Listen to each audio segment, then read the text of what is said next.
ամենալավ որոշումն ա եղել իմ կյանքի։ Ռիսկ էր։ Ինչ կորցրեցիք այդտեղ, ինչ ստացաք այդտեղ։ Ոչ թե ես, այլ մենք,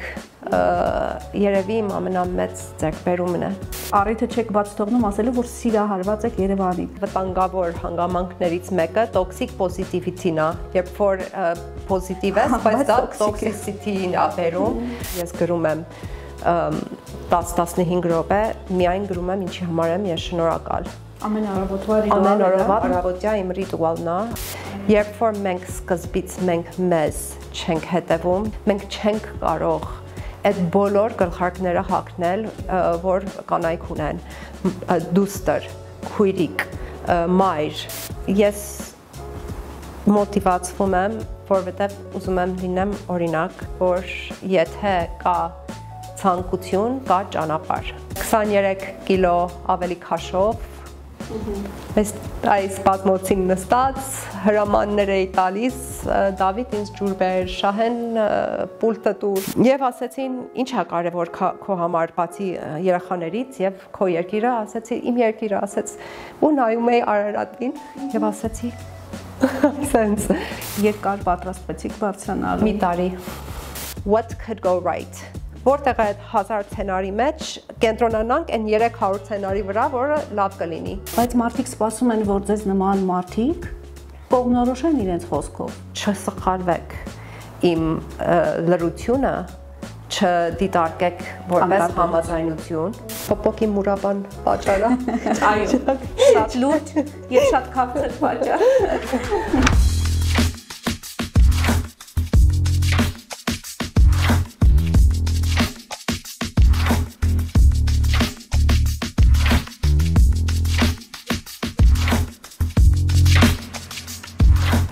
Տարիների հետ մենք մարդկանց մեջ ավելի ու ավելի ենք գնահատում նրանց պոզիտիվ, դրական լինելը, դիմացինին ոգեշնչելու, թևեր տալու կարողությունը։ Դրանք մարդիկ են, ովքեր կարողանում են դնել հստակ նպատակներ եւ քայլ առ քայլ գնալ դրանց հետևից։ Համաձայնեք, մեր ժամանակներում, երբ ինֆորմացիոն հոսքերը ուղղակի կլանում են մեզ, խնդիր ունենք տարբերակելու առաջնահերթությունները ոչ կարևորից։ Եվ հենց այն մարդիկ են այսօր հասնում հաջողության, ովքեր կարողանում են դասավորել առաջնահերթությունները ըստ կարևորության։ Այսօր ես զրուցելու եմ մի կնոջ հետ, ով բնությունից տված իրեն շնորհը կարողացել է վերածել մասնագիտության։ Նա ոգեշնչում է դեպի մեծ նպատակներ եւ օգնում է հասնել դրանց։ Եվ մի բան էլ, նա ունի մի կարևոր դաս, որ ստացել է իր ծնողներից եւ շարժվում է հենց դրանով. ոգեշնչիր ոչ թե խոսքով, այլ սեփական գործով։ Ողջույն Մադլեն։ Ողջույն, շնորհակալություն, որ մեզ հյուր եք եկել։ Շնորհակալ ենք նաև հյուրընկալության համար ու հատկապես շնորհակալ եմ, որ համաձայնեցիք անկեղծ զրույցի։ Մենք կյանքում տարիքի հետ հասկանում ենք, որ ամեն ինչ գալիս է մեր մանկությունից։ Դուք ծնվել եք նահանգներում, հայկական ընտանիքում, հայ ընտանիքում եւ միշտ յուրահատուկ ջերմությամբ եք խոսում ձեր ծնողների մասին։ Իրոք, ովքեր են նրանք, ինչպիսին է եղել ձեր ընտանիքը, որ երեխան եք ընտանիքում։ Իրոք, շնորհակալ եմ, որ ունեցել եմ նման ծնողներ, հայրիկ եւ մայրիկ, երկուսը յուրահատուկ մարդիկ աշխարհում եւ չգիտեմ ոնց է աստղերը նույն ժամանակ տեղավորվեն, որ հետ աստղերի տակ ծնվել եմ իրանց երեխան, մենք երեք ենք, երկու մեծ եղբայր ունեմ եւ ես 10 տարի ուշ եմ եկել, միշտ կատակում էին եղբայրներս, ասում էին դու ոնց որ ավարիա ես կամ ակսիդենտ ես, ես էլ ասում եի չէ, ես սուրպրիզ եմ կամ անկնկալ եմ բայց դա երևի պատճառ է եղել, որ ծնողներս ունեցել են ոնց որ երկրորդ հերթական առիթ, որովհետև եղբայրներս նման են տարիքում, որ փորձը հավաքեն եւ արդեն ինձ անդրադառնան այդ փորձը։ Շատ մեծ փորձ են ունեցել, արդեն ներդրել ձեզ մեջ։ Ունեցել եմ շատ նպատակասլաց հայր, որ ունեցել է շատ խիստ դիսցիպլին իր նկատմամբ եւ միշտ եղել է շատ ակտիվ, ես ունեցել եմ մայր, որը ունեցել է մեծ պատասխանատվություն, ուսուցչուհի էր հանդեպ ընտանիքին, հանդեպ աշակերտներին, իրանք երկուսը եղել են համայնքի մեծ մասնիկ եւ ես իմ մանկության տարիներին հիշում եմ որ հայրիկս զանգում էր մայրիկին ասում էր այս գիշեր 30 հյուր ունենք շատ հայկականությունը եւ մամաս արագ պատրաստում էր որ սիրով հյուրն գալեր սրտելու մեկ ներս որ շատ պապաս շատ հյուրասեր էր եւ շատ մեծ շրջապատ ուներ Չէ, բայց չեմ ուզում մաման էլ միշտ պատրաստ էր եւ ունեցել եմ շատ այդ պատճառով ընկերներով լի, բարեկամներով լի եւ սիրով լի մանկություն։ Ո՞րն է մանկության ամենաջերմ հիշողությունը։ Շատ եմ մտածել սրա մասին, նամանավանդ երբ փորձում եմ վերլուծեմ մանկությունը ոնց է անդրադառնում մեծահասակի ոնց որ վարքին Եվ ուզում եմ նշեմ են առաջի անգամը, որ հաղթահարեցի վախ, մի քանի տարեկան էի, երևի 5-6 եւ քույրիկիս մորքուրիս աղջկա եւ տղայի հետ գնացել էինք գազանանոց եւ գազանանոցի մի մասը արդեն կարող էինք մտնենք եւ ավելի գյուղական կենդանիներ էին այծիկ, ոչխար, հավիկ, ընտանի, այո եւ մենք երեքս դրան մոտ վախենում էինք մտնենք այդ կենդանիների հետ շփվելուց Եվ չգիտեմ ինչպես որոշեցի այդ վախը պիտի հաղթահարեմ եւ առաջինը երեքիցս ես մտա։ Եվ իրանք ինձ դիտելով նայելով տեսան այդքան վախենալի չի, այդ կենդանիներն էլ սկսեցին իմ շուրջ գալ, ես սկսեցի իրեն սիրել եւ ոգևորվելով եղբայրս մտա, վերջում էլ քույրիկս։ Երևի իմ առաջին փորձն էր առաջնորդության, որ հիշում եմ։ Երևի առաջի փորձս էր ոնց որ ռիսկ,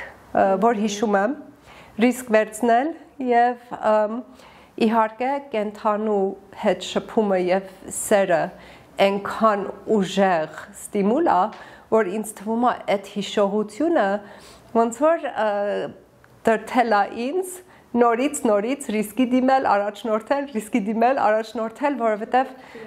արդյունքը այնքան հաճելի էր։ Շատ հետաքրքիր զուգահեռ անցկացրեցիք, հիմա ես հասկացա հիմիկված էր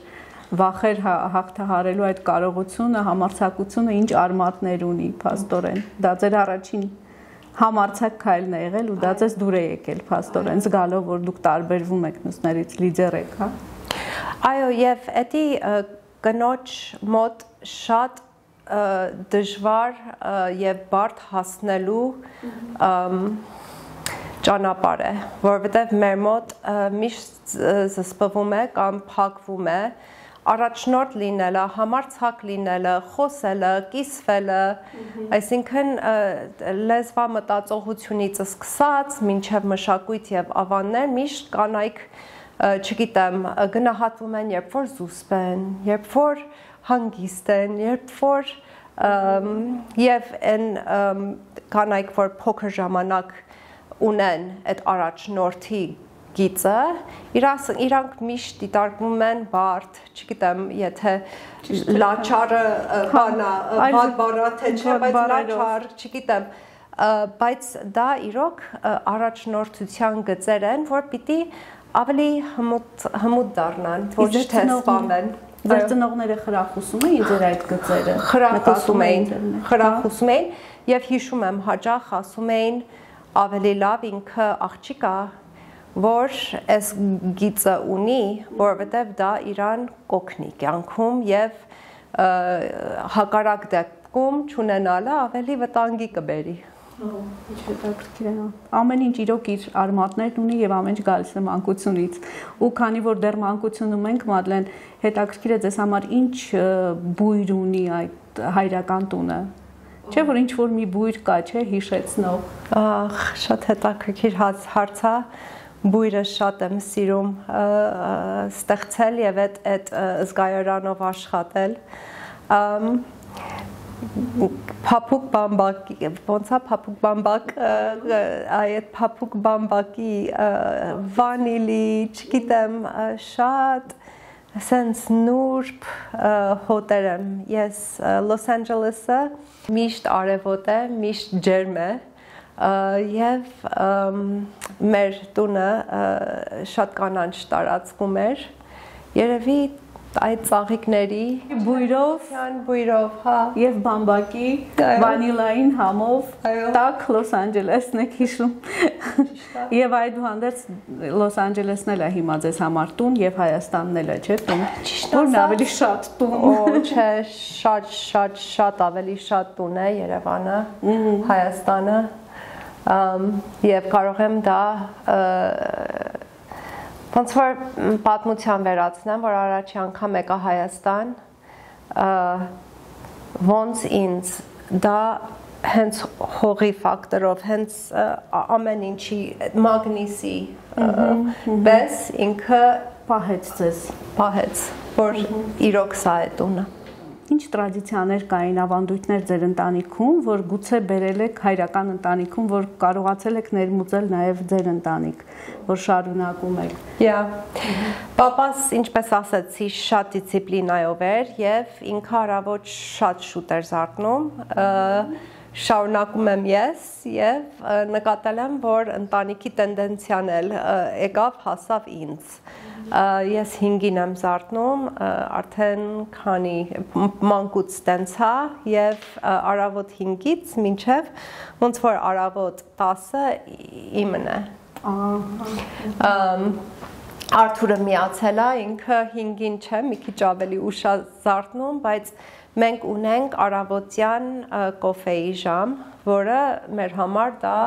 սուրբ ժամ է, սուրբ ժամ է, եւ ընդհանրապես նախաճաշը մեր համար շատ կարեւոր է։ Մենք կարող է ընտանիքով ընթրիք չանենք, կարող է մեկը տունը լինի, իրիկունը մեկը տունը չլինի, ծրագրով լինի եւ այլն, բայց ընդհանրապես առավոտ 8-9-ին ոչ ոք ոչ մի տեղ չունի լինելու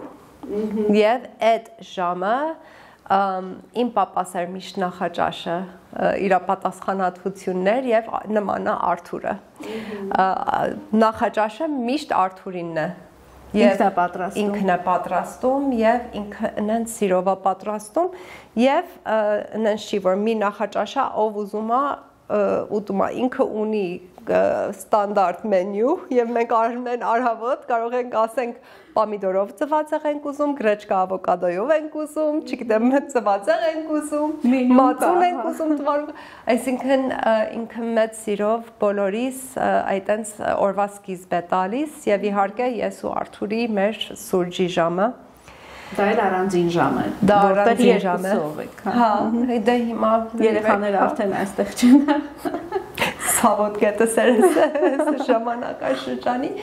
բայց այդ նախաճաշի ժամը մենք եւ սուրճի ժամը կասեմ, որ մեր տրադիցիան է, որը գալիս է իմ պապայի եւ մամայի ոնց որ նույն ավանդույթից, որ նախաճաշը հիմնականում պապային էր։ Շատ լավ։ Ասացիք, որ երեխաները ձեր արդեն այստեղ չեն, իհարկե ուսման են, հա, մեկնել պատրաստ էիք, վաղուց պատրաստ էիք, որ իրենք մի օր գնալու են։ Ոչ, միշտ բոլոր մեծերը ասում են, բաց թողեք երեխաներին, չէ՞։ Միշտ, բայց դա հեշտ չի իրականում, պատրաստ չեք։ Ճիշտն ասած, գաղտնիքը բացեմ, թող չնեղան Արթուրը, իրենց թողեցինք եւ հիմա քշում ենք այրոպորտ, օդանավակայարան եւ ես լաց եմ լինում եւ ասում եմ Արթուր մի ակնթարթեր անցավ, երեք ինձ քշում էիր Դավիթին ծննդաբերելու Այսինքն այդ 19 տարին ոնց դարավ մի ակնթարթ, մի վարկյան ու հուզված էի, մեկ էլ նայեցի Արթուրին տեսա ինքն էլ հուզված ու հետո ստապվեցինք, որովհետև այնքան հիմա ցավ կա աշխարհում, այնքան իրոք հուզվելու պահեր կա, որ Շնորհակալ եմ, որ երեխաներս ունեն ուսանվելու հնարավորություն եւ հասկացանք, որ դա էլ պիտի շնորհակալությունով եւ ուրախությունով նայենք։ Այո։ Հիմա մի քիչ դժվար է, զարթնում եմ, տղաներս ստեղ չեն, ձայնը չկա, բայց հույսով եմ, որ իրանք ճիշտ նպատակով են եւ այդ ուսումը կբերեն։ Իսկ ինչու այստեղ սովորեցին Մադլեն։ Ճիշտ ասած, շատ հետաքրքիր հարց եք տալիս, նման պատասխան կարող եմ իմ ուսման մասին տալ։ Հնարավորություն ունեին դրսում սովորելու եւ օրինակ կբերեմ Դավիթս միջազգային հարաբերություններ է սովորում այստեղ ունենք մի քանի հաստատություն որ դա կա այո եւ կունենանք այդ հաստատություններից X քանակ ոնց որ մարտիկ բայց մենք իրոք պետք ունենք այդ բազմազանությունը այսինքն եթե Դավիթը կարող է ունենալ եւ հնարավորություն ունի այլ ուղի եւ այդ այլ ուղին բերի միանման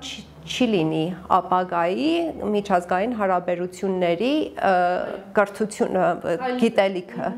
այլ մեկը այստեղից մի բան կքաղի մեկը այնտեղից եւ դա մենակ կարող է օգուտ բերի քան բոլորը նույն ծրագրով նույն կադրերով նույն ոնց որ ուղով անցնեն բայց դա իր որոշումն էր թե դուք նաեւ ուղղորդել եք երկուսս այսինքն ես միշտ հավատացել եմ որ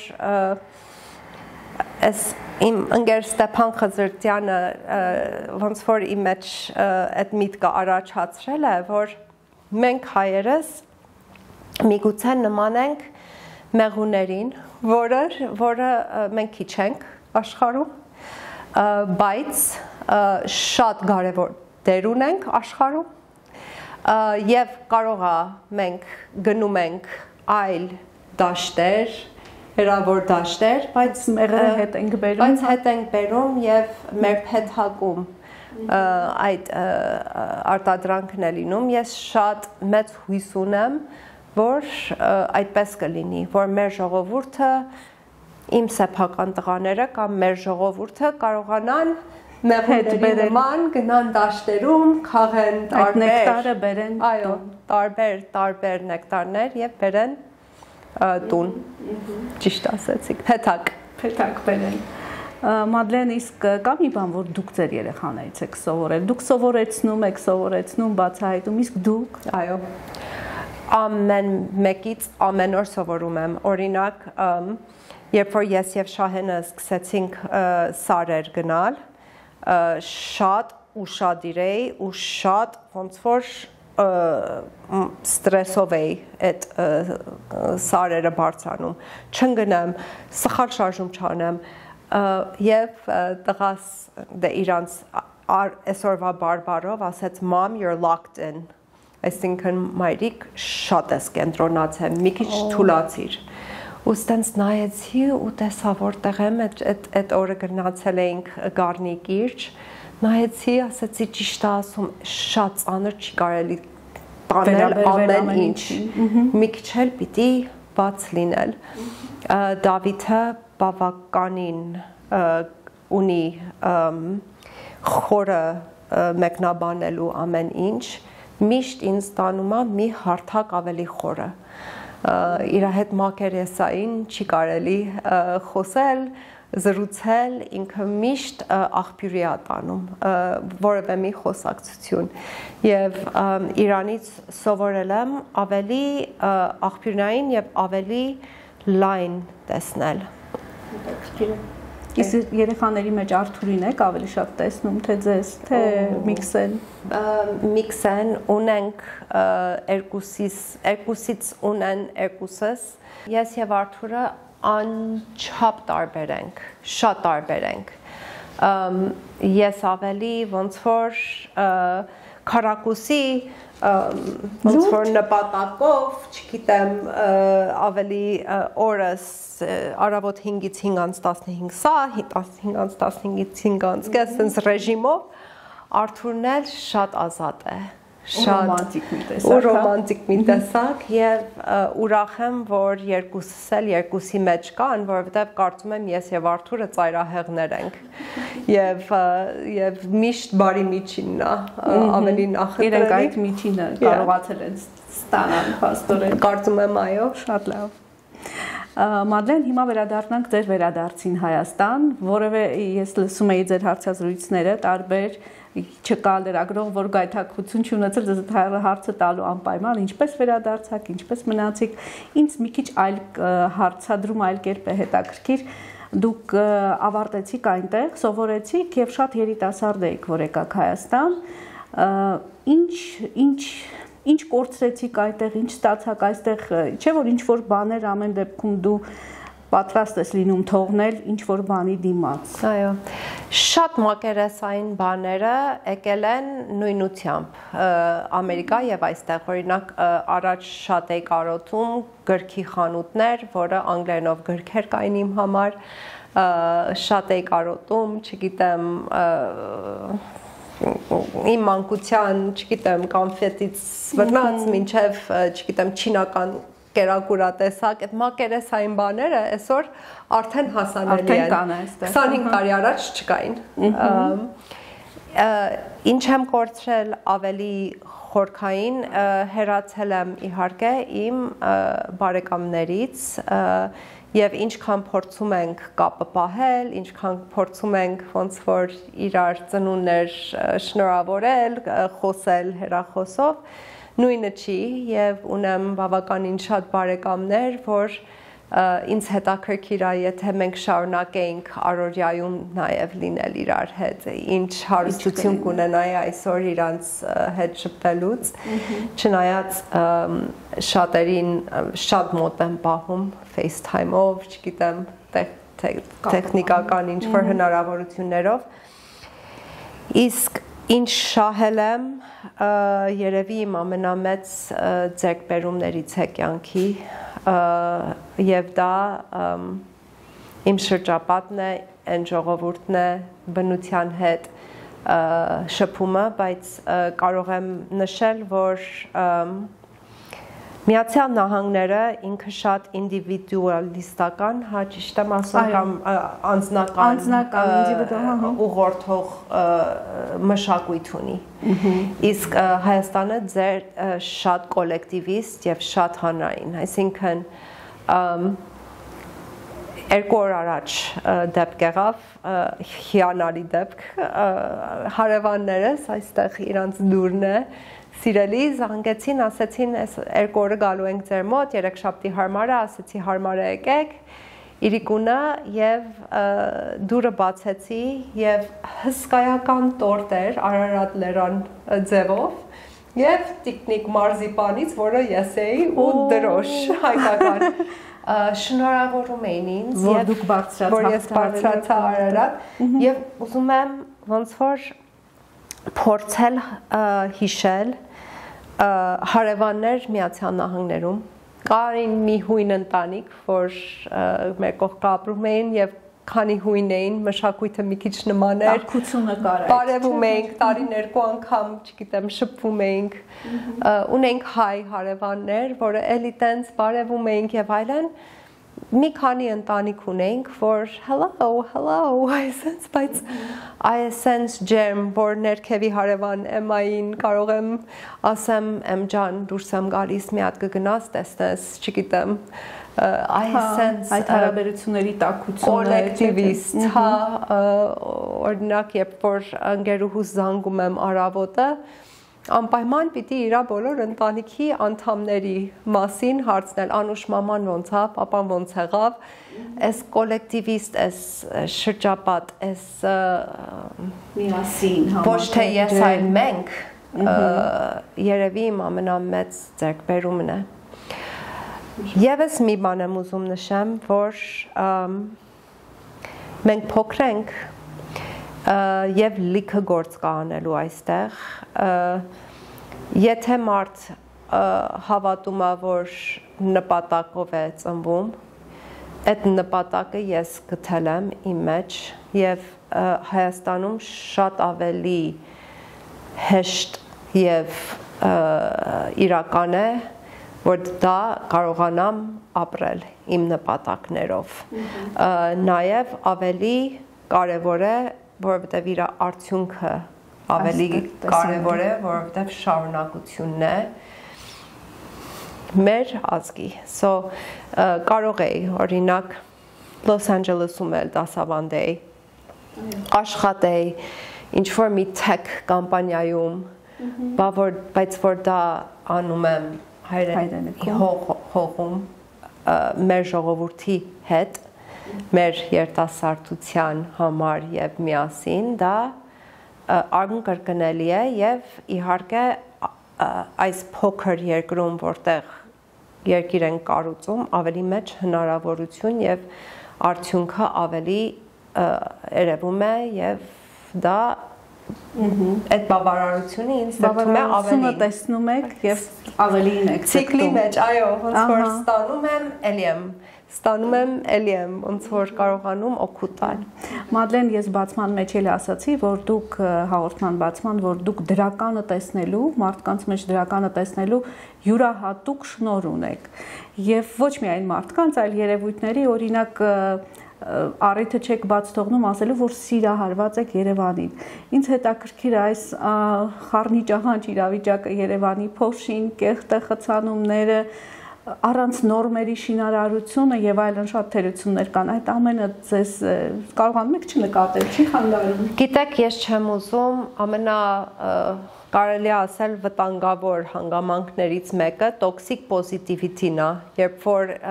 պոզիտիվ է, բայց դա տոքսիսիթին է բերում։ Պիտի սկզբից ասեմ, ես նկատում եմ փոշին,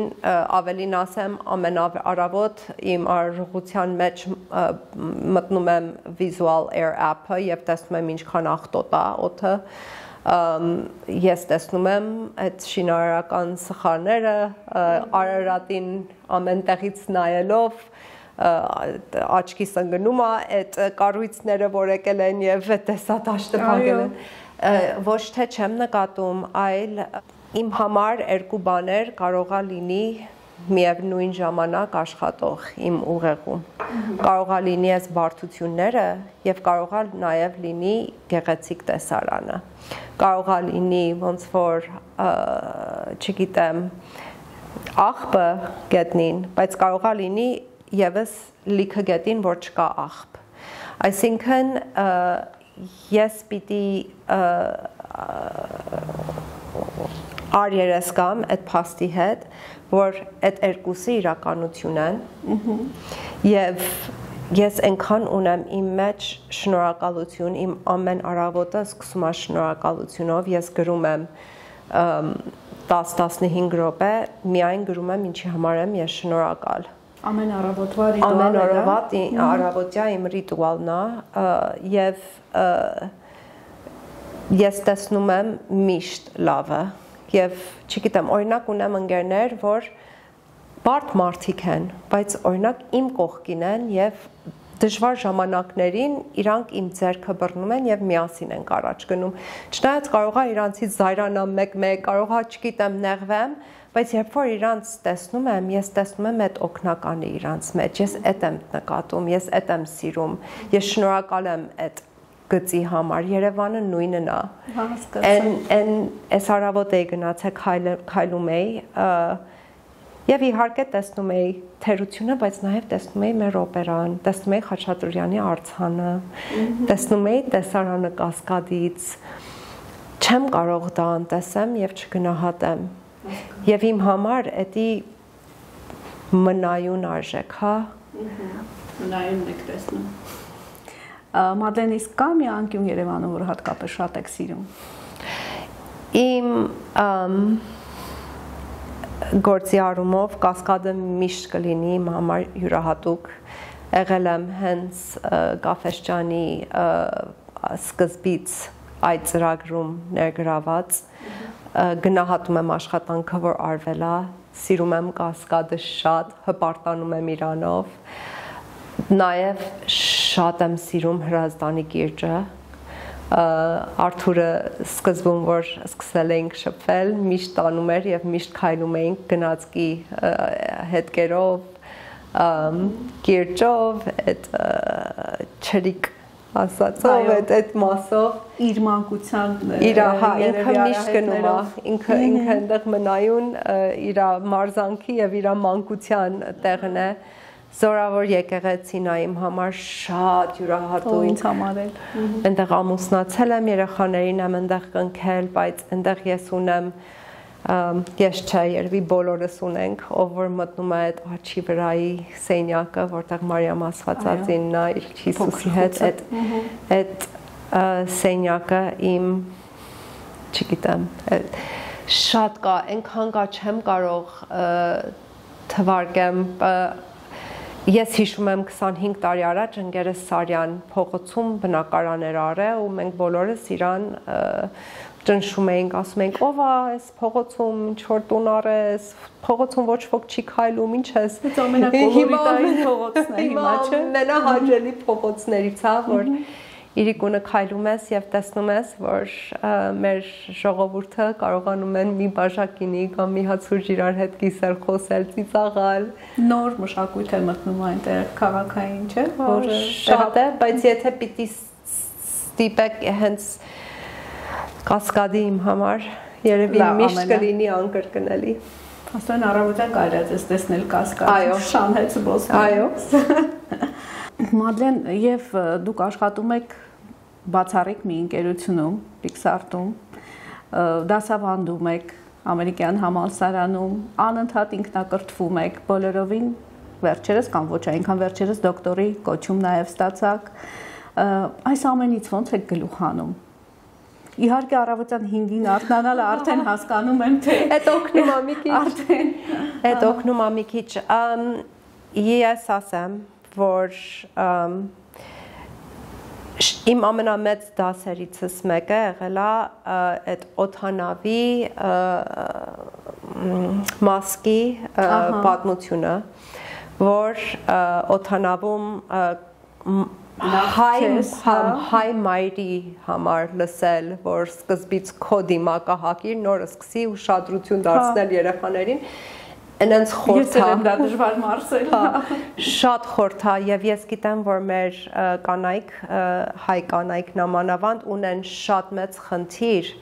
իրանք հետևելով, երբ որ ես գյուղեր եմ եւ շրջաններ եմ գնում, ես միշտ լսում եմ կանանցից, որ օրինակ կարող են ասեն, չգիտեմ, մենք երեխաների համար կարագով ենք տապակում կարտոշկան, մենք մեզ ձեթով, կարծելով, որ այդ լավ բան են անում, եւ անընդհատ ես մտածում եմ, որ երբ որ այդ ռազմավարությունով ենք, վերջում շատ վնաս ենք տալիս այդ նույն նպատակների համար, որ կարծում ենք ծառայում ենք։ Երբ որ մենք սկզբից մենք մեզ չենք հետևում եւ այդ դիմակը մենք մեզ չենք դնում, մենք չենք կարող այդ բոլոր գլխարկները հագնել, որ կանայք ունեն, դուստր, քույրիկ, մայր, ընկերուհի, աշխատող, բազմաֆունկցիոնալ կինը այնքան պարտականություն ունի եւ եթե իր դիմակը չի հագնում, չի կարող բոլորին հասնի։ Դրա համար ես իրոք սկզբից իմ դիմակն եմ հագնում, մարզվում եմ, ճիշտ եմ սնվում, փորձում եմ քնելս չխախտել, անում եմ տարբեր արարողություններ իմ հոգու առողջության համար, շնորհակալությունի արարողությունը իզուր չի, դա իսկականից օգնում է իմ mental health-ին, յոգա, մեդիտացիա, ռեյկի, որը արևելյան է, ես այդ բոլորը կիրառում եմ եւ այդ բոլորը ժամանակ է խլում, բայց ինձ ավելի պատրաստադարձնում, որ կարողանամ այն իմ ավելի հանրային եւ նպատակ աշխատանքները կատարել։ Բայց սա շատ մեծ էներգիա է երևի նաեւ, եւ ստանում եք եւ նաեւ պահանջում է այդ էներգիան։ Մադլեն, ինչպես եք մոտիվացվում անընդհատ, այ առավոտը հասկացա, իսկ երեկոյան գուցե լսում եք երեկոյան էլ արդեն ոչ մի բան չի աշխատում, ոչ ուղեղ, ոչ մարմին։ Ես 8-ից 9-ից հետո Բայց կան մարդիկ ում հետևում եք, լսում եք էլի քոուչներ, ինչ-որ հայտնի։ Ես շատ եմ լսում փոդքասթներ, նամանավանդ իմ ոլորտում, կրթության, առողջապահության, սնունդ, շատ եմ լսում, բայց երևի հա կան, լիքը մարդիկ կան, անընդհատ փոդքասթներ եմ լսում։ Դա ձեզ ոգեշնչում է, հա։ Ոգեշնչում է, ամենաշատը ոգեշնչում է ինձ օրինակ լինելը։ Այսինքն ես մոտիվացվում եմ, որովհետև ուզում եմ լինեմ օրինակ երիտասարդ իմ ուսանողների համար, որ եթե կա ցանկություն, կա ճանապարհ։ Ցանկությունը հենց այդ ճանապարհ քերթողն է։ Իմ օրինակ իրոք Արարատը շատ դժվար էր, բայց անընդհատ մտածում էի, որ եթե հաղթահարեմ, եթե հայտնվեմ գագաթին,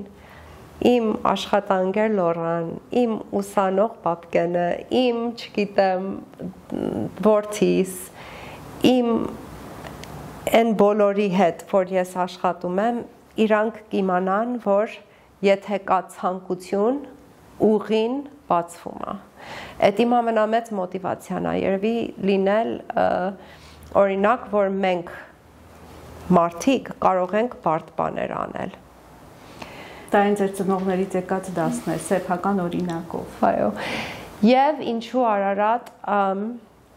նախ եւ առաջ պատերազմից, ծնողների կորուստից ունեի 2-3 ոչ թե միայն ես, մենք ունեինք շատ բարդ տարիներ։ Այո։ Եվ այդ տարիները եւ իր բարդությունները թողել էին, թույլ էի տվել, որ ինձ ճնշեին։ Այսինքն այն որ խոսում էինք պոզիտիվ եւ գերել էին ինձ 23 կիլո ավելի քաշով, այս սպազմոցին նստած, հրամաններ էի տալիս, Դավիթ ինձ ջուր բեր, Շահեն պուլտը տուր եւ այլ, եւ հասկացա օգուտ չեմ տա ոչ ես երեխաներին իմ սեփական, ոչ էլ ազգիս, եթե ես շարունակեմ այս ռազմավարությունը։ Քոուչինգի միջոցով, քոուչերը բուժքույրների նման են, երբ որ սովորում են, այնքան են իրար սրսկում, այնքան են իրար քոուչանում, մինչև սովորում են քոուչանել։ Եվ դրա համար ես շատ քոուչինգով էի անցնում, ինձ քոուչ էին անում իմ համակուրսեցիները։ Եվ արդեն այնքան քոուչինգով էի անցնում, որ պիտի ինչ-որ թեմաներ մտածեի, որ կիսվեի այդ թեմաներով, եւ միշտ թեմա էր, թե ինչա ինձ վերջապես դրթելու, որ ես ֆիզիկական էլ ակտիվ լինեմ, որովհետև միշտ մարդահրավերներս ուղղել եմ դեպի ուղեղ, երբևիցե դեպի մարմին չէի ուղղել։ Եվ ասեցին, ինչա կարևոր քո համար բացի երեխաներից եւ քո երկիրը, ասեցի, իմ երկիրը, ասեց, ու նայում էի Արարատին եւ ասեցի, այսպես, եւ որոշեցի, որ գնալ այս դժվար ճանապարհով, ոչ թե միայն ֆիզիկապես, այլ հոգեպես բարձրանալը Արարատը, որը նշանակում է մեր ազգ, մեր նախկիններ, մեր ուժեղ անցյալ, այդ դժվար ճանապարհով անցնելը նաև կհաղթահարեմ իմ մեջ համ ֆիզիկական իմ թույլությունները, համ էլ արերես երևի կգամ իմ դարավոր ցավի հետ։ Եվ երկար պատրաստվեցիք բարձրանալու։ Մի տարի։ Ֆիզիկապես մի տարի։ Եվ դժվար էր։ Շատ դժվար էր։ Ճանապարհին հետ դառնալու ցանկություն չի եղել։ Չէ, չի եղել։ հենց այդ նույն մոտիվացիայի պատճառով որ թվարկեցի ուզում էի որ իմ շրջապատս իմանա որ մենք մարդիկ կարող ենք անել բարդ բաներ մենք կարող ենք հաղթահարել բարդություններ եւ ուրախ եմ որ հաղթահարեցի որովհետեւ ես պատկերացնում եմ հաջորդ սերունդի պոտենցիալը եւ մարդահրավերները եւ ինչպես իմ ծնողները եւ իրենց շրջապատը եղել է իմ համար օրինակ հույսով եմ որ իրանք էլ հետ գնայեն եւ կասեն մենք իրանց անցնելու ենք եւ ավելի ենք հաղթահարելու այդ իմ ամենագերագույն նպատակն է որ այս սերունդը որ հիմա մեծանում է որ իմ տղաները ներկայացուցիչ են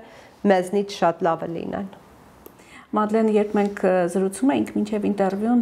դուք խոսեցիք ձեր վախերը հաղթահարելու մասին։ Ինչպես եք կարողանում հաղթահարել վախը, ծուլությունը, որը մեր ժամանակակից մարդկության ամենա թույլ կողմերն են եւ թույլ չեն տալիս առաջ գնալ, քայլանելու առաջ գնալ։ Ասենք օրինակ ունես պոտենցիալ, տեսնում ես, որ դու դա կարող ես, բայց ինչ որ վախ խանգարում է քեզ այդ քայլը անել։ Երբ որ ինչ-որ մի բանի մասին մտածում ենք, շատ բնական է, որ տարբեր սցենարներ ենք մտածում, թե ոնց կարող է լինի։ Եվ կարծում եմ, որ շատ հաճախ մարդ սկսում է կենտրոնանալ, եթե օրինակ 1000 սցենար կա, սկսում են կենտրոնանալ այս 300 ամենավատի վրա։ որ այդ սցենարը կարա ստենց շատ վատ լինի եւ ամերիկացիները դա շատ ճիշտ խոսքով ունեն what could go wrong այսինքն ես ուզում եմ օրինակ չգիտեմ ասպիրանտուրա անեմ what could go wrong կարողա չձգեմ կարողա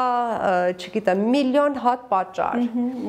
ես իրոք իմ գրասենյակում թղթի վրա գրել եմ what could go right Ինչ կարող է լինի ճիշտ, այսինքն այդ որտեղ է այդ 1000 սցենարի մեջ կենտրոնանանք այն 300 սցենարի վրա, որը լավ կլինի։ Եվ դա աշխատում է։ Եվ դա աշխատում է, եւ ինչ է կարող լինել, եթե սխալվենք, ինչ են կարող սովորենք դրանից։ Այսինքն ինչ եւ այդ ես բավականին ռիսկային եմ եւ բավականին անվախ։ Եվ կարծում եմ, որ երբ որ սխալվել եմ, լավ դաս է եղել, երբ որ լավ է գնացել ամեն ինչ, օրինակ Հայաստան տեղափոխվելը 2001-ին շատ քիչ մարդ կար, որ Հայաստան էր տեղափոխվում 25 տարի առաջ կենցաղային տարրական խնդիրները դեռ լուծված չէին, օրինակ, ամենալավ որոշումն է եղել իմ կյանքի ռիսկ էր եւ ասեմ ավելին իմ ընտանիքս եւ ընկերներս ոչ ոք չունեին կողքին վրա ասել այո 100% գնա շատ ճիշտ որոշում է բոլորը ասում էին ուր ես գնում դու տեսնում ես հոսքը դեպի այս կողմ եւ դու այնտեղ մենակ գնում ես այն կողմ Ծնողներս մենք շատ ընտանիքով դժվար ուղի ենք ունեցել Արևմտյան Հայաստանից ցեղասպանությունից գնացել ենք Ռուսաստան, բոլշևիկներից փախել ենք Պարսկաստան, Պարսկաստանի իսլամական հեղափոխությունից Ամերիկա, ասում էին մենք հազիվ եկել հասել ենք, հիմա դու հետ ես գնում դժվար տեղ սկսել։ Ամենաճիշտ որոշումս էր եւ Ինչպես ես նշեցի սկիզբը, երբ որ ռիսկը վերցնում ես եւ արդյունքը դուրեկան է, ավելի անվախ հաջորդ քայլն ես անում։ Այդ ժամանակ նույնիսկ Արթուրին էլ չգիտեիք, չէ, եւ մի պատմություն լսեցի, որ դուք նույնիսկ շփվելուց չգիտեիք էլ, որ նա երգիչ է եւ այլն։ Գիտեի, ճանաչում էի 99-ին ճանաչեի, իմացա երգիչ է, բայց ընկերներ ենք եղել երկար տարիներ, բայց այո, սկիզբը ես իր հետ եմ ծանոթացել, հետո իր արվեստի եւ երևի դա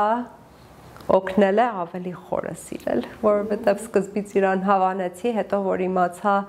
այդպիսի ձայն ունի եւ այդպիսի հարգանք մեր երաժշտության հանդեպ։ Մադլեն, դուք եկաք Հայաստան, զբաղվում եք վոլոնտերությամբ, հետո որքանով ես ծանոթացա ձեր բիոգրաֆիայից, Գաֆէսճեան կենտրոնում հանրային կապերի մասնագետ եք։ Ինչպես հայտնվեցիք այնտեղ, ինչ որ մեկը ձեր ձեռքից բռնած տանում էր, թե դուք եք հարթում ձեր ճանապարհը։ Շատ ու միշտ ես շնորհակալ կլինեմ Արմինե Հովհաննիսյանին, Ռաֆի Հովհաննիսյանի կնոջը,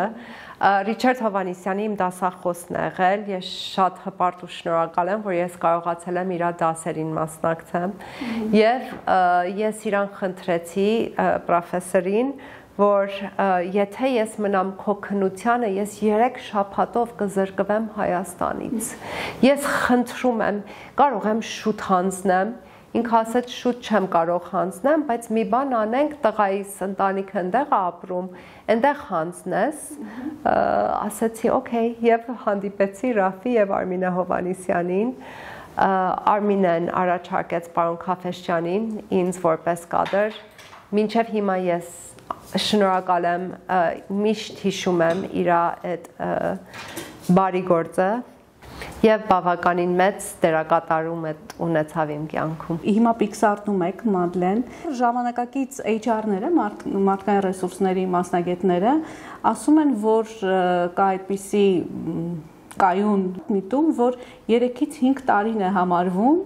միտեղ աշխատելու համար որպեսզի մասնագետը չլճանա։ Իսկ դուք այնտեղ դեպարտամենտից դեպարտամենտ եք գնում, ղեկավարում եւ ասում եք, որ աճում եք ընկերության հետ միասին։ Ինչպես է դա հաջողվում։ Pixar-ը աճում է եւ շարժվում է եւ շնչում է նորարարություններով եւ նորարարությունները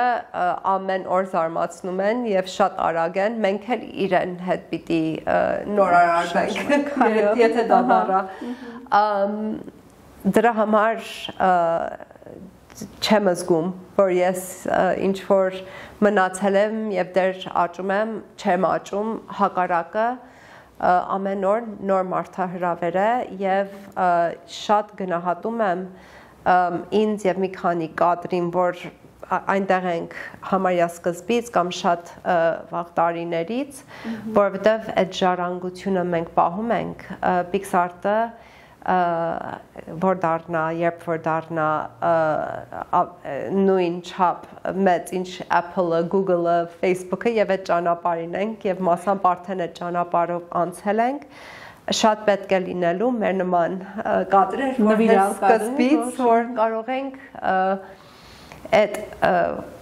ուղին պատմենք եւ կարողանանք ոնց որ լինենք մենտոր հայկական ստարտափներին եւ կազմակերպություններին, որի համար ճանապարհը այսօր բացում ենք։ Մադլեն, իսկ ինչպես եկաք քոուչինգին։ Ինչ տվեց դա ձեզ առաջինը։ Հա, շատ հետաքրքիր հարց է։ Քոուչինգին եկա Pixar-ը շատ մեծ նվեր արեց ղեկավարությանը եւ աշխատողներին քոուչինգի հնարավորություն տվեց եւ հասկացա ինչ մեծ դերակատարում ունեցավ դա իմ կյանքում եւ մտածեցի, որ շատ մենք քոուչինգի բաց ունենք հրաշալի մասնագետներ, որ իմ կոլեգաներն են այսօր, բայց քիչ ենք եւ ուզում էի լինեի նաեւ մի ավել coach, ասենք, որ կարողանամ ես էլ ուրիշներին օգնել։ Ինչ տվեց ինձ լրիվ ուրիշ պատմություն է։ Միջև coaching-ը ես խորհրդատու էի եւ միշտ խորհուրդներով էի առաջ գնում։ Coaching-ը ստիպում է քեզ կարծիք չհայտնել, այլ հարցեր տալ, մինչև այդ մարդը իր ներքին պատասխանը գտնի։ Առաջ միգուցե դա նաև պաշտպանվելու կամ չգիտեմ միշտ փորձում էի խորհուրդ տալ, կարծելով, որ միգուցե ես ավելի ճիշտ գիտեմ։ Ավելի մեծ եմ, ավելի փորձ եմ վաստակել, ավելի կրթություն եմ վաստակել, կարող եմ օգտակար լինեմ, կարող եմ ասել իմ կյանքով ինչ սովորեցի փոխանցել, հա, ուսուցչուհու ոնց որ դասը։ Բայց հասկացա քոուչինգի միջոցով, որ ամեն մեկը ունի այդ պատասխանը իր մեջ, մեր գործը դա բացահայտելն է, հարցեր տալը, հարց տալով, շատ ինձ համեստացրեց coaching-ը, ինձ տարավ advisor, խորհրդատու, teacher-ի դերից դեպի ավելի շատ ոնց որ հոգեբանի, ոչ թե հոգեբան, այլ գիդի, որ մարդուն ուղեկցում է դեպի իր ներսը ու մարդը ինքն է իր ներսում պատասխաններ գտնում։ Այո, որովհետև օրինակ սա ունեմ իմ տղայիս հետ պատմություն, որ ես իրան ստիպում էի, ասում էի դու պիտի գնաս բարձրագույն կրթությունի։ Հետո ինչ ուզում ես կանես, հետո չես ուզում շարունակես, հետո ծանոթ խոսակցություն, բայց էդի դու պիտի անես, դու պիտի բարձրագույն կրթություն գոնե բակալավրը ունենաս։ Coaching-ից հետո ես ասեցի դու ազատ ես, եթե իրոք դու զգում ես, որ բարձրագույն կրթությունը քո ուղին չի, դու ազատ ես։ Հետո եթե փոշմանես, միշտ քո կողքին եմ։ Երկար խոսացինք հարցերով, ի վերջո գնաց բարձրագույն կրթության, բայց դա արդեն իր որոշումն էր։ Այո։ Եվ գտավ իր մեջ այդ որոշման հիմքը, ոչ թե իմ ստիպված սցենարը։ Հասկանալի է։ Եվ շատ հողի վրա մի հարց տամ, շատ թանկ հաճույք է քոչի ծառայությունից օգտվելը։ Ճիշտն ասած, մինչև հիմա ես փորձել եմ ընտրել կադրեր, որը կարծում եմ մեծ ներդրում կունենան Հայաստանում եւ իրանց անվճար անել։ Այսինքն ես դեռ չեմ սկսել գումար աշխատել coaching-ով։ Հասկանալի է։ Սա չունեմ տենց ինչ-որ մի թիվ։ Մադրեդ իսկ չեք ունենում գայթակղություն ձեր ամուսնու վրա կիրառել այդ։ Շատ ունեմ գայթակղություն կիրառել, բայց չի ենթարկվում։ Բայց չի ենթարկվում։ Չէ, իրականում մեր խոսակցությունները եւ ինքը երևի ինձ է coaching անում, երևի մեր հարաբերությունը իրար ոնց որ այնքան ենք լավ իրար ճանաչում, որ իմ սուր կողմերը ինքը հարթում է, ես էլ իր սուր կողմերն եմ հարթում, ու ինձ թվում է դրանով մի քիչ իրար օգնում ենք։ Իդեպ Արթուր Իսպիրյանն այսօր զբաղված է շատ կարևոր գործով։ Իր թիմի հետ միասին նա թվայնացնում է մշակութային մի մեծ ժառանգություն, որը պահպանվել է միայն Հայաստանի հանրային ռադիոյի արխիվներում։ Շատ արժեքավոր ստեղծագործություններ նրան են փոխանցվում նաև ընտանեկան մասնավոր հավաքածուներից, եւ նրա ջանքերի շնորհիվ այսօր մենք էլ հնարավորություն ունենք հասնելու այդ ժառանգությանը։ Մենք գտնվում ենք հանրային ռադիոյի արխիվում, այսօր ես ունեմ շատ մի հետաքրքիր անակնկալ ձեզ համար։ 1968 թվականին Հովհաննես Բադալյանի տանը լինում է խնջույք եւ այնտեղ է լինում նաեւ կոմպոզիտոր Խաչատուր Ավետիսյանը։ Միասին նրանք երգում ուրախանում են եւ այս երգերից մեկը, իմ ամենասիրելի երգերից մեկը ասում են թե Սիլվա Կապուտիկյանի բառերով Խաչատուր Ավետիսյանի գրված կատարում է հենց ինքը Հովհաննես Բադալյանը։ Այս ձայնագրությունը երբևէ ոչ մի տեղ, ոչ մի անգամ չի լսել։ Սա ես ստացել եմ Հովհաննես Բադալյանի ընտանիքից։ Լսենք այս գեղեցիկ ստեղծագործությունը։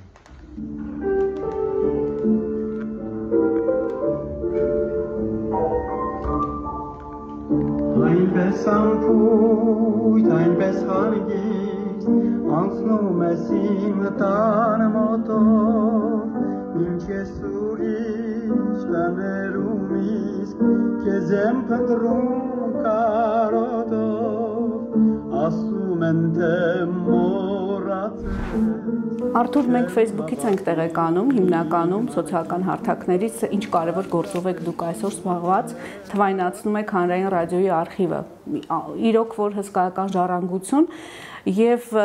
ուզում ենք հասկանալ կա արդյոք մի հարթակ թեկուզ հանրային հեռուստաընկերությամբ տեսնել, լսել այդ ամենը, որովհետև կան մարդիկ, որ մեծ կարոտ ունեն այդ ամենի նկատմամբ եւ իրոք դա ժառանգությունը, որին ուզում ենք առերեսվել այսօր, դա մեր հարստությունն է։ Այո, հանրային ռադիոյի արխիվը ոսկե ֆոնդը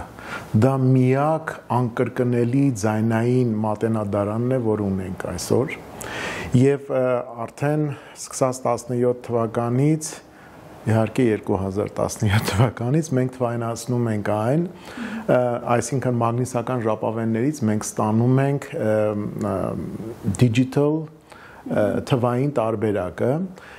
եւ 18 թվականից գործում է ARM radioarchive.am կայքը եւ հավելվածները Armenia Radio Archive, որտեղ կարող են մարդիկ մտնել եւ լսել ամբողջ արխիվը թվայնացված տարբերակը, որ մենք ունենք հանրային ռադիոյում, այսինքն տևում է ընդամենը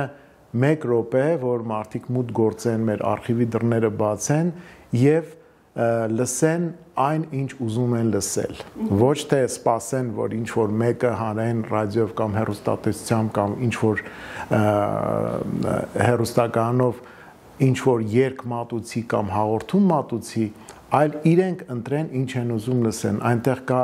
երաժշտության տասնյակ ժանրեր, այնտեղ կան ռադիոթատրոններ, հարցազրույցներ, մոտավորապես 35,000 ձայնագրություն ունենք արխիվում եւ մյուս տարի, քանի որ հանրային ռադիոյի 100-ամյակն է, մենք ավարտում ենք,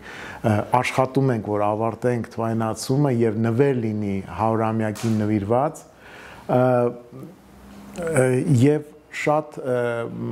կուզենանք, որ 100-ամյակին բոլորը տեղյակ լինեն եւ օգտվեն այդ կայքից։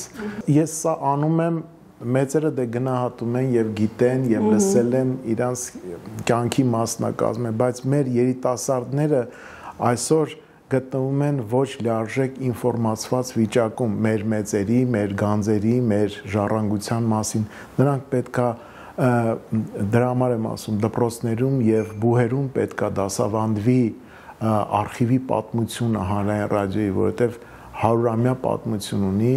եւ պետքա բոլորը լսեն, սովորեն,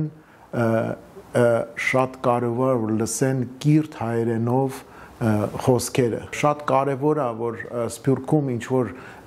երբ որ եւ ոչ միայն Սփյուռքում ինչ որ մի երգ, օրինակ Խաչատուր Ավետիսյանի ստեղծագործություններից, երբ որ մեկը երգի կամ Կոմիտաս կամ Եկմալյան օրիգինալը լսի այն, որը եղել է սկզբնաղբյուրը եւ ոչ թե օգտվի այն նրանից, որ հետագա արվել է ինչ որ մեկի կողմից եւ աղավաղվել է, այլ լսի հենց օրիգինալը։ Մենք շուտով նոտաներն էլ կտեղադրենք, նոտաներն էլ ենք թվայնացնում, որ նոտաներով նվագեն եւ չշեղվեն օրիգինալ ստեղծագործություններ։ Դեռ շատ աշխատանք կա անելու, Արթուր։ Ես գում եմ, որ սիրով եք անում այս աշխատանքը շատ։ Ինձ համար գիտեք ամենաերջանիկ մարդը, ով սիրով գնում է աշխատանքի եւ սիրով գալիս է տուն։ Վազելով գնում եմ աշխատանքի եւ վազելով գալիս եմ տուն, որովհետեւ եւ նա եւ սա իմ Բայց ձեր կնոջ հագեցած առօրյան հավանաբար վկայման մասին, որ նա տանը չի լինում, երևի որ գալիս եք, ոնց եք դիմանում դրան։ Ամենալավ առավոտյան սուրճ խմելն է միասին, որ ինչ չենք հասցրել խոսել, խոսում ենք այդ ժամանակ եւ դե երեկոյան, որ հանում ենք շունիկին ման տալու, էլի բավական ժամանակ ունենք զրուցելու Եվ նաև ինչու՞ չէ, ճամփորդում ենք մեկ-մեկ։ Ճամփորդելու ժամանակ ով ինչ ունի ասելու, ասում։ Արթուր, ես այս հարցում Ադենին էլ եմ տալու, ուղղակի առիթից օգտվեցինք։ Ձեր զույգը ամուսնական մի տեսակ ներքին մշակույթով տարբերվում է։ Գոնե դրսից իմ տպավորությամբ ես առաջին անգամ եմ դες հետ շփվում, բայց միշտ այդպիսի մի տեսակ բարձր կլասի այլ մշակույթի մարդիկ եք։ Ինչ սկզբունքներով եք կարողանում պահել, ինչ համոզմունքներով եք կարողանում պահել ձեր այդ պատկերը, ձեր ամուսնությունը ամուր։ Կան ինչ-որ սկզբունքներ, որոնք չեք խախտում երբեք։ Դե իհարկե։ Ընտանիքում պետք է լինի այտենց շատ սկզբունքային հարցեր պետք է լինի, որով պետք է կարողանաս կառավարել քո ընտանիքը եւ կառավարվել։ Այս սկզբունքներին մենք երբեք դեմ չենք գնում եւ միշտ աշխատում ենք այս սկզբունքներով եւ մենք ունենք մեր շատ մեծ շրջապատ եւ ես չգիտեմ մեր շրջապատում մի ընտանիք, որը մեզանից ավել է կամ պակաս։ Բոլորն էլ այդ սկզբունքներով են ապրում եւ աշխատում ենք շփվել հենց այդ երևի չչափազանցնեմ 15 կամ 10 ընտանիքի հետ։ Այդ շրջապատը շատ կարևոր է։ Նրանք մեզանից են սովորում, մենք իրենցից ենք սովորում, շատ բաներ, շատ հարցեր։ Այդպես կյանք տեսել ենք, գիտենք ճիշտն ու սխալը եւ դրանով կառավարում ենք եւ դաստիարակում ենք մեր երեխաներին, որպեսզի իրանք էլ այդպես շարունակեն ընտանեկան ադատները։ Մադլենը մեր նախնական զրույցում ասաց, որ հաստատ Արթուրի կողքին այն խելոք, տնական կին դժվար կլիներ պատկերացնել։ Դե։ Հա։ Կիսուր։ Տենց ասեց, հա։ Հենց տենց։ Դե։ Ճիշտ է ասել։ Ճիշտ է։ Պաստորեն իրականությունը։ Հայ կանայք բոլորն են տնական կանայք են եւ բոլորն է համեստ են։ Նենց չի որ։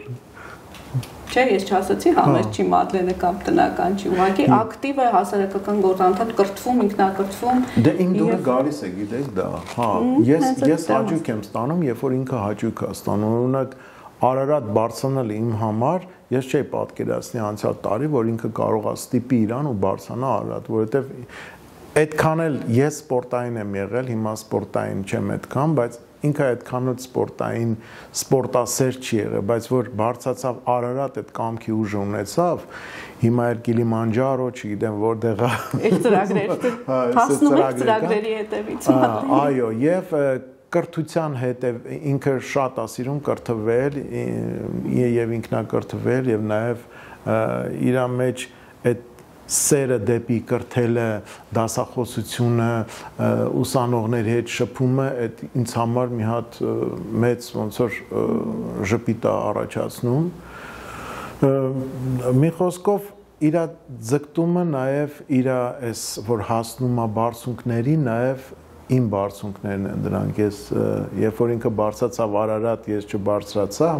Հա, դուք չբարձրացաք։ Ես չբարձրացա, որովհետև ինչ որ պատճառներ կային առողջական այդ շրջանում, դրա համար ես չբարձրացա, բայց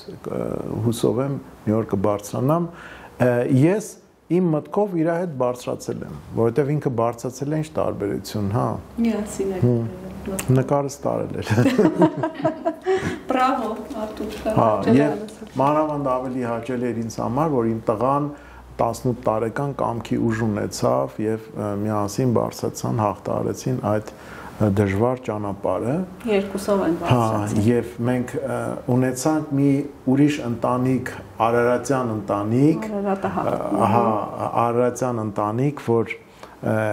այնտեղ 25 հոգի հայրենասեր ուժեղ կին եւ տղամարդ կային, որ նույնպես միասին բարձրացան եւ դա դարավ մեր ընտանիքը, մենք համարյա տենց օրը մեջ շփվում ենք միասին, չաթ ունենք, որտեղ գրվում ենք, խոսում ենք, ասում ենք հետագա պլանների մասին, շատ անգամ իրանք էլ համաձայնվում են, բայց ասեմ Արարատից բացի, մինչև Արարատ բարձրանալը նրանք այդ խումբը գնացել է մեր Հայաստանի լեռնաշխարհների տարբեր բարձունքներ, որոնք ոչ պակաս գեղեցիկ ու հրաշալի են ու կարևոր է, որ հաղթահարեն, էլի դժվար է։ Շատ լավ, այս բարձունքից էլ հասցրեց մեր Արթուրը, այնտեղ շարունակենք մեր զրույցը Մադլենի հետ։ Շնորհակալ եմ Արթուր։ Մադլեն, այնքան իդեալական են թվում ձեր հարաբերությունները, իրոք ամեն այդքան իդեալական է։ Չէ։ Մենք կրվում ենք, մենք կոմպրոմիսների գնում եք ինքներդ ձեր մեջ։ Կոմպրոմիսների գնում ենք, մեր ընկերները կասեն, որ մեկ կրակ ենք, մեկ բամբակ ենք։ Բա ի՞նչն է պահում ամուսնությունը պինդ։ Ինչ որ սկզբունքներ կան, որ երբեք չեք անցնի դա։ Ինքը իմնա, ես էլ Իրանը։ Այսինքն, չգիտեմ ոնց ասեմ, ոնց ունես հայրիկ եւ մայրիկ եւ իրանց մեկը չես կարող փոխես, այդ քո մաման պապան են, ինչ է լինի մամատ պապատ են, եւ պիտի իրանց սիրես, իրանք պիտի քեզ սիրեն, դուք իրարն եք։ Տենց ենք իրար հետ։ Սկզբանը այդպես եք մտածել։ Հա, սկզբանը երևի շատ sense romantic սեր էր, բայց կյանք իրար հետ ապրելով կարող եմ նշեմ մի քանի դեպքեր, օրինակ հիվանդանոցում վատ բուժքույր ունեի եւ այդ բուժքույրին էլ չէի ուզում տեսնել, ինձ վնասել էր Ամերիկայում եւ Արթուրը գնաց եւ խնդրեց, որ այդ բուժքույրը չերևա եւ բժիշկը ասեց, ուրեմն մի քանի ժամ դուք չեք ունենա օգնություն, Արթուրի խնամքը այդ քանի ժամվա մեջ եւ նույնը, այսինքն ինչքան էլ կռվենք, ինչքան էլ չգիտեմ, ծայրահեղ sense ջղայն լինենք եւ այլ մենք իրար ես իրանն եմ, ինքը իմն է եւ ունենք իրար եւ նամանավանդ ավելի է դա զգացվում, երբ որ երեխաներն են մեծանում։ Այո։ Եվ փառք Աստված, չգիտեմ, ես երևի էլի շնորհակալության դաշտ մտնեմ եւ ասեմ, որ ես եւ Արթուրը մեր ամուսնական կյանքում պատճառ չենք տվել իրար եւ չունենք այդ գիծերը, որ ծանր բան լինի։ Կան իրականություն է, կա բռնություն, կա, չգիտեմ, դավաճանություն, կա այնպիսի բաներ, որ իրոք շատ դժվար են հաղթելու, հաղթվում եւ անգամներ պետք չի հաղթել դրանք։ Ավելի առողջ է հեռանալ։ Բայց մեր այս 25 տարվա ամուսնության մեջ մեր մարդահրավերները այդպիսին չեն եղել։ Եղել են ծանր պահեր, ծնողներ ենք կորցրել, շատ ծանր օրեր ենք ունեցել զանազան, բայց այդ արժեքները միշտ եղել են փառք, չգիտեմ։ Այո, ամենակարևորը Մադլեն եւ շատ կարևոր հարց ինձ համար, որ ուզում եմ անպայման տալ ձեզ, կարող եք չպատասխանել, եթե,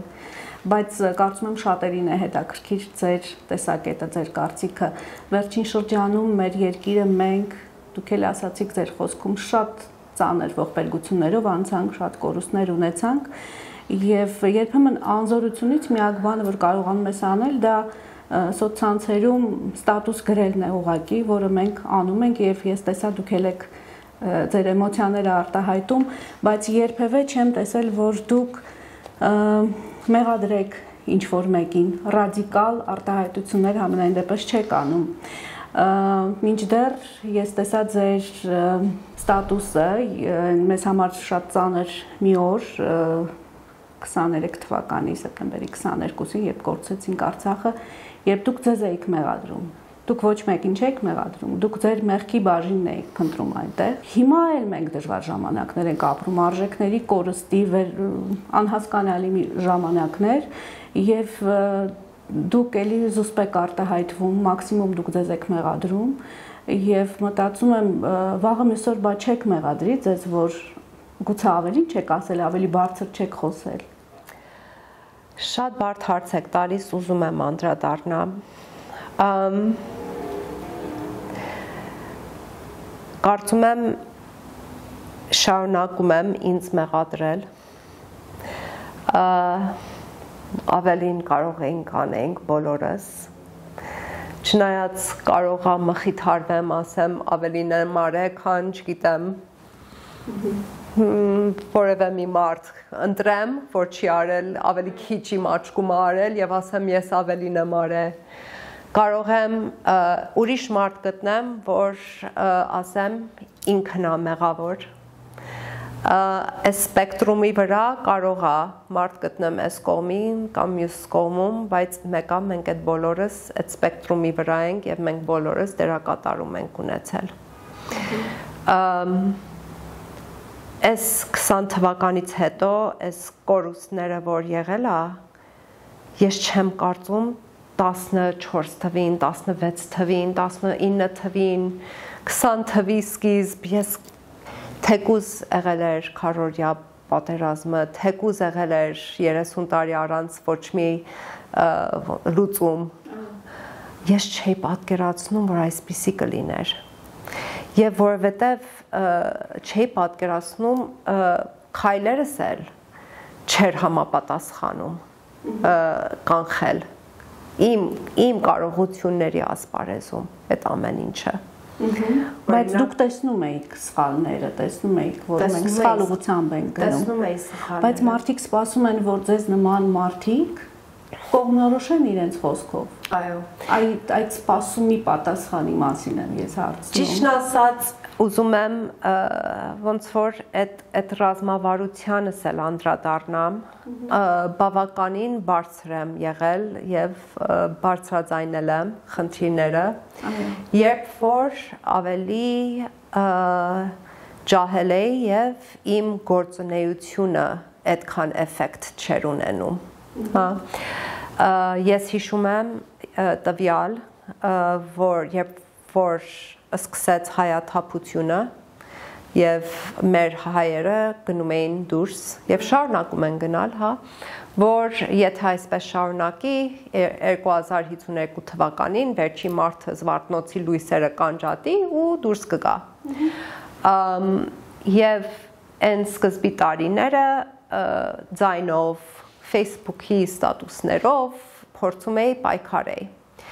Հիմա որ մի քիչ ավելի հմուտ եմ, հիմա որ իմ աշխատանքը ավելի ոնց որ ազդեցիկ է, կարող եմ իմ աշխատանքով դա ապահովել։ Այսինքն կարող եմ ես այդ ժամը, այդ ուժը, այդ էմոցիան տալ ուսանողի, որը վաղը ընտանիք է ստեղծելու այստեղ, որ այդ վերջի մարդը լույսը չանջատի։ Կարող եմ տամ մի ուրիշ ուսանողի, որը ինքը արդեն կարող է իր երիտասարդության կոչերը անել։ Այսինքն ես եկա իմ հանգամանքին, որ ես կարող եմ լինել սուպեր տեղեկացված եւ սուպեր ինֆորմացիա տարածող, որը գնահատում եմ ձեր նման մարդիկ, որը ժուրնալիզմով եւ ոնց որ storytelling-ով եք զբաղվում եւ դա ձեր առաքելությունն է։ Ես հասկացա, որ իմ առաքելությունը կրթելն է, իմ առաքելությունը մենտոր, coach, այդ դաշտում է եւ ինչքան է ինձ ճնշում տեղեկացված լինել եւ լինել եւս մի հատ ինչպես ասում են դիվանի կամ բազմոցի politician, ինչքան է դա ինձ խանգարում, երբ որ ես այդ հոգեպես առողջությունը եւ այդ էներգիան պետք ունեմ, որ անեմ այն ինչի համար, որ ես եմ ծնվել։ Ես հաճախ գրառումներ եմ անում, որ չսխալվեք իմ լրությունը չդիտարկեք որպես համաձայնություն։ Ես տեսնում եմ մեր երկրի սխալները, ես տեսնում եմ կառավարության սխալները, ես տեսնում եմ հանրության սխալները, կրթության սխալները, չգիտեմ, քաղաքացիների սխալները, իմ սխալները նամանավանդ առաջինը, բայց ես ուզում եմ լինեմ պրոդուկտիվ, ես ուզում եմ լինեմ կոնստրուկտիվ եւ ես ուզում եմ իմ առաքելությունով ներդրում անել եւ դա Facebook-յան հարթակներում չի։ Շատ լավ։ Մադլեն ջան, եւ որպեսզի տխուր չավարտենք, ավելի ուրախ փորձենք ավարտել մեր զրույցը լավատեսությամբ։ Ինչպես դուք եք ասում, ձեր գրառման մեջ Facebook-յան անձրևի ժամանակ տես ծիածանը։ Դուք ծնվել եք մի երկրում, որը հենված է եղել ազգային գաղափարի վրա, ազգային երազանքի, ամերիկյան երազանքի մասին է խոսքը։ Մենք էլ հիմա մի ժամանակ ենք ապրում, որ կարիք ունենք ինքներս մեզ տեսնելու, նոր երազանքներ գուցե պահելու կամ հինը վերարժևորելու, ինքներս մեզ նորից իդենտիֆիկացնելու խնդիր ունենք։ Ինչպիսին եք տեսնում վաղվա Հայաստանը, ինչպիսին եք ուզում տեսնել։ Դժվար հարց է, որովհետև մեծացել եմ մի մշակույթում, հետաքրքիր է, երբ որ տեղափոխվում էի Հայաստան, հաստատ գիտեի, որ տուն եմ գալիս, բայց երբ որ ես եկա, ես հասկացա ինչքան տարբերվում եմ ստեղի ժողովուրդից, որովհետև այստեղ չեմ մեծացել, փորձել եմ ընդեղի լավը բերել, այստեղի լավը որդեգրել եւ ձուլել, հա։ Այդ փորձից ես հասկացել եմ, որ այդ ձուլելը ունի արժեք։ Ունի իր ծայրահեղ կողմը, որը լավ չի, ունի մյուս ծայրահեղն էլ լավ չի, բայց ուզում եմ, որ վաղվա Հայաստանը սովորի միջազգային լավ կողմերը ընդունել, ուզում եմ վաղվա Հայաստանը մեր լավ արժեքներից չհրաժարվել, միգուցե երազ եմ պատմում, կամ պատմում եմ մի բան, որ շատ դժվար կլինի հասցնել, բայց մեր պատմությունը իմանալով, որ մենք միշտ եղել ենք արևելքի եւ արևմուտքի այդ մանկական խաղավայրում սիսա են ասում, չգիտեմ հայերենով ոնց է։ Ջոջանակ է էլի։ Ջոջանակը միշտ հայերը եղել են մեջտեղը, այսպես կանգնել են, որ հանկարծ մի կողմ չընկնեն, հա։ Էդի դարավոր, այդ մկանը մեր մոտ զարգացած է, երբ որ մենք լուրեր ենք կարդում, երբ որ իրականություն ենք տեսնում, նկատում եմ, որ ինքը հիմա շատ դժվար է ու թվում է, որ այս կողմ ենք ընկնելու կամ այն, բայց մենք ունենք ժառանգական մկան այդ մեջտեղում կանգնելը, ոչ մի կողմում չտրվելը եւ մնալ կայուն եւ ինչու ոչ մի քիչ այս կողմից, մի քիչ այն կողմից էներգիան ընդունելը, որպեսզի մենք ավելի կատարելագործված լինենք։ Որը կլինի այն արժեքը, որը կմիավորի բոլորիս հենց այդ կայունություն պահելու շնորհը, թե իմ օֆիսում ամենակարևոր դաշտում դա ոսկե օրենքն է գրած, երևի լիովին ապրել այդպես, վարվել ուրիշների հետ, ինչպես կուզենանք, որ մեր հետ վարվեն։ Թեկուզ դա առաջ մենք անենք, սկզբից մենք լինենք առաջնորդը այդ գաղափարով աշխարհի հանդեպ, հույսով, որ փոխարինվի, չգիտեմ։ Մադլեն, գալիս է ժամանակ, որ մտածում ես ավելի հանգիստ տարիքում, վաստակած հանգստի ժամանակ, ինչ պիտի անես, գուցե գիրք պիտի գրես, ինչ որ ծովի ափին մի տնակում կամ թորնիկներիդ հետ ապագա ինչ որ Շվեյցարիայի լեռներում պիտի անցկացնես, ինչպես եք պլանավորում ձեր ապագան, որտեղ եւ ինչպես։ Վաստակած հանգստի շրջանը որտեղ եւ ինչպես։ Երևանը շատ եմ սիրում եւ շատ դժվար կարողանամ Արթուրին նաեւ փոկեմ Երևանից, ես էլ չեմ ուզենա Երևանից գնալ, բայց եթե ուզում եք իմ ստենց ամենա օրը իմանաք 20 տարի հետո կամ 25 տարի հետո մեր դաչաում ենք, Գառնիում ենք, որտեղ ես կարող եմ ունենամ հայ գերխեղտ տեսակ շունիկներ եւ լիքը կենթանիներ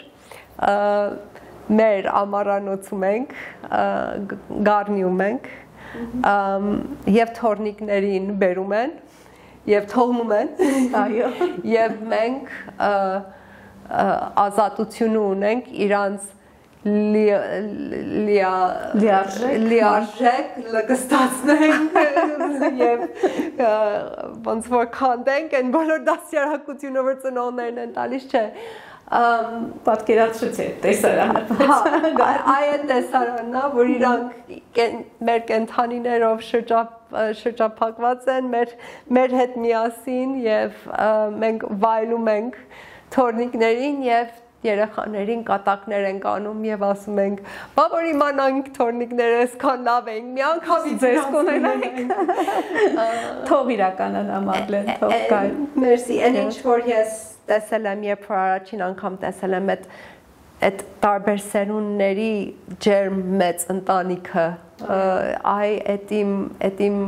դրա հետևից եմ եկել եւ էդ էլ ուզում եմ իմ ապագայում։ Շատ հիանալի ավարտ է եւ իմ բլից հարցերին անդրադառնանք, մի գիրք, որը խորհուրդ կտայիք բոլորին կարդալ։ Վերջինը կասեմ, միլիոն հատ գիրք ունեմ, շատ դժվար հարց եք տալիս, չեմ ընտրի, դրա համար վերջինը կասեմ, կոչվում է Die with Zero, մահանալ $0 շատ հետաքրքիր փիլիսոփայություն կա այդ գրքի մեջ։ Գեղարվեստական գիրք է։ Ոչ, ոնց որ խորհրդական գիրք է, թե ֆինանսները ոնց դասավորել կյանքում, որ ճիշտ կյանք ապրեք եւ ֆինանսները բավարարեն եւ կարողանաք այդ ժառանգությունը եւ կյանքի բավարարությունը ապրել միևնույն ժամանակ։ Շատ լավ, ում գիրքն է դա։ Bill Perkins Die with Zero։ Շատ լավ։ Ժամանակաշրջան երբ կուզենայիք ապրել։ Հիմա դժվար ժամանակաշրջան է, բայց պետքա վերջը տեսնենք, չէ՞, պետքա դեպի լավը։ Բայց մեր ժամանակը էլի մերն է։ Ինչու ընտրել Հայաստանը։ 3 պատճառ։ Ինչու ընտրել Հայաստանը։